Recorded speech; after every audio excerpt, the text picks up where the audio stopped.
देवानंद हमारे साथ जुड़ गए हैं, रक्षा विशेषज्ञ हैं ये। देवानंद जी, रूस ने ऐलान कर दिया सैन्य कार्रवाई की स्पेशल ऑपरेशन के लिए, साथ ही साथ ये कहा भी है कि अगर कोई बाहरी हेल्प करता है, सहायता करता है, तो ये उसे परिणाम भुगतने पड़ेंगे और ऐसे परिणाम भुगतने पड़ेंगे जो उसने इतिहास में कभी नहीं भुगते होंगे। तो सीधे तौर पर ये अमेरिका के लिए एक संदेश है, ये एक चुनौती दी है कि बीच में ना आए यूक्रेन और रूस के।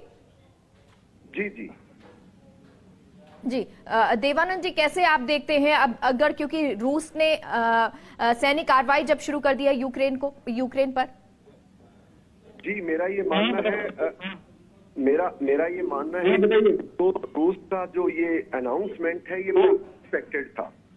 जैसे पहले भी चर्चा कर रहा था कि रूस के इस फैसले के कारण एक दिन में फैसला नहीं लिया है। रूस के जीवन एक तरह उनके अस्मिता का ये सवाल था कि जिस अमेरिका ने आज से कुछ चंद एक वर्षों पहले उनके यूएसएसआर का विघटन किया, उनको 15 देशों में बांट दिया। ये बीच में कौन बोल रहे हैं, कृपया बंद करें। बीच में कौन बोल रहे हैं, बंद करें ये कृपया। जी देवानंद जी, तो जो 15 साल से जो ये 15 देशों में बांटा था, तो रूस को ये तो तय था कि हम जब कभी मौका मिलेगा करेंगे। रूस ने सही तैयारी की और जिस प्रकार से रूस ने ये बिल्डअप किया, जिस प्रकार से रूस ने अपने नागरिकों को साथ लिया, मैं मानता हूँ ये होना था। अमेरिका की जो दादागिरी जिसको हम कह सकते हैं कि अमेरिका में 3 दिन पहले भी कह रहा था कि इतनी दूर बैठ करके उसमें हिम्मत नहीं है आज के रूस से लड़ने की। पहले यूएसएसआर से भी लड़ने की हिम्मत नहीं थी, पर वो डराने की टैक्टिक्स, सैंक्शन की टैक्टिक्स, लोगों को साथ लेने की टैक्टिक्स से काम किया करते थे। लेकिन वो समय जा चुका है। आज रूस एक ताकत है और रूस ने बहुत क्लियर कर दिया है और बड़े तरीके से। देखिए, क्रीमिया के टाइम पे जब रूस ने किया तो लोगों का बड़ा विरोध, एक तरह नाटो वगैरह बहुत चिल्लाए थे, पर इस बार क्योंकि दुनिया भी रूस के जो नागरिक हैं जो उनका समर्थन करते हैं, यूक्रेन पुराना उनका हिस्सा था और उसमें ईस्टर्न यूरोप में 20% रशियंस रहते हैं, वहां पर उनके समर्थक हैं। और इस प्रकार से जो सारे का सारा रूस ने क्लैरिटी कर ली थी कि मेरे लोगों को न्याय दिलाने में कोई दुनिया की ताकत नहीं रोक सकती। वैसे भी देखिए साहब, रूस सुपर पावर है। ओनली रिक्वायरमेंट थी कि एक लीडर की जो ये फैसला कर सके, हम आखिर तक हमारे हक को किसी दूसरे देश को लेने नहीं देंगे। और जहां तक नाटो का प्रश्न है, ये तो देश की, दुनिया की गलती है, नाटो देशों की गलती है कि वो उसके देश को निकाल करके उसको नाटो में ले जा करके रूस को दबाव देने के चक्कर में थे, बट उनके उल्टा पड़ गया। और अमेरिका तो वैसे ही देखिए आप, अफगानिस्तान से भगोड़े की तरह भाग गए। अब उनका कोई, मैं इस मामले में इतना भी चरित्र और इतना भी मैं उनको बलवान नहीं मानता कि वो अपने दूसरे के लिए, वो अपने फायदे के लिए करते हैं। यहाँ उसने नाटो का इस्तेमाल करने की कोशिश की, बट रूस समझ गया इस बार। रूस ने कहा आइए मैदान में, and I am very sure America, जैसे मैं पहले कह रहा था, मैदान में नहीं उतरेगा। वो लोगों को उतारने का प्रयास है उसका। और जहां तक रूस के ये अनाउंसमेंट का है, मैं तो उनके साथ हूं।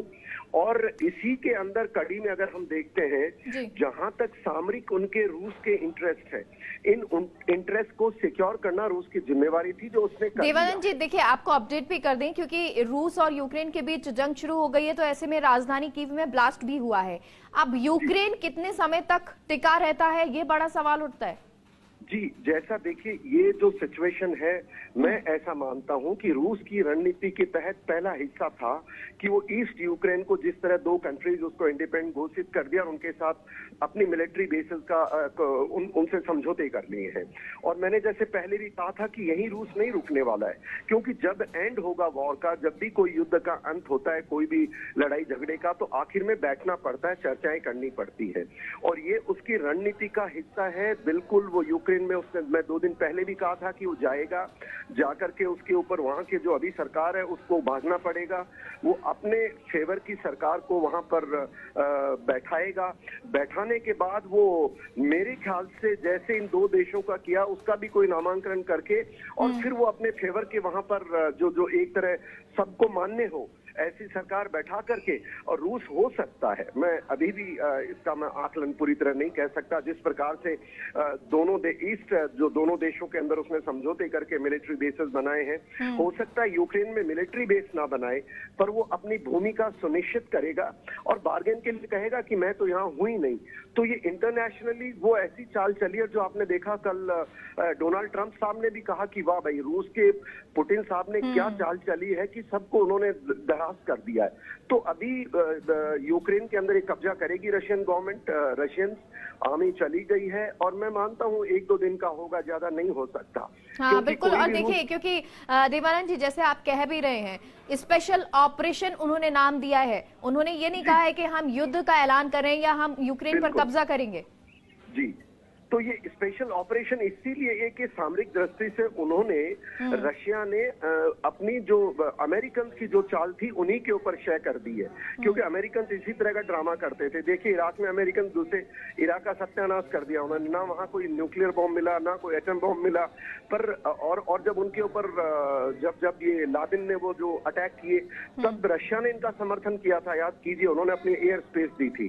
पर उसी चक्कर में करके अब जो ये आज इन्होंने स्पेशल ऑपरेशन, जब बिल्कुल स्पेशल ऑपरेशन, उसने क्लियर कर दिया है कि यूक्रेन के अंदर एंटी रशियन एक्टिविटी हो रही थी जिसको हम स्वीकार नहीं करेंगे, और वो वहां अमेरिका को तो बहुत क्लियर बोल दिया है, या दुनिया में जो भी कोई, और मैं मानता हूं आज के दिन रशिया के सामने कोई भी युद्ध करने के लिए ऐसे ग्राउंड पर जहां रशिया, मैं मानता हूं, और मेरे जैसे दुनिया में बहुत सारे ऐसे आकलन करने वाले लोग हैं जो मानते हैं रशिया अपनी लड़ाई लड़ रहा है, अपने लोगों को, जिन्होंने अमेरिका ने इनको कमजोर करने के लिए जो रणनीति अपना करके इन देशों को, बिल्कुल, और शायद इसी वजह से जो रशियंस हैं वो ये मानते भी हैं कि अगर युद्ध होता है या यूक्रेन से लड़ाई हो रही है तो वो सही है। बहुत बहुत शुक्रिया देवानंद जी हमसे जुड़ने